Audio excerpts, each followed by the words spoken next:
سلام همه بینندگان عزیز. حالا خیلی تو خبرها پخش شده که ترامپ به گندگویی زیادی کرده، مثل همین طبق همیشه کار همیشه و زرت پرتای همیشه. عزیزان جنگ برای اون اصلا مقدور نیست، جنگ اونم طولانی مدت با ایران هم برای اون هم برای اسقاط شده.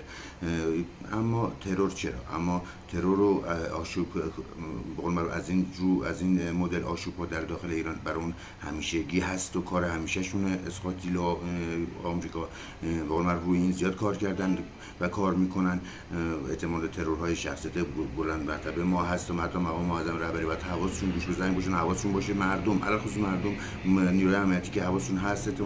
مطمئنا برای جنگ بزرگی در آینده داریم با اینا، اما نه الان اینو خیالشون راحت باشه. الان جنگ بزرگی صورت پیدا نمیکنه، فقط میگم اینکه پشت خنجر زدن و ترورهای به صورت نامردی، همین.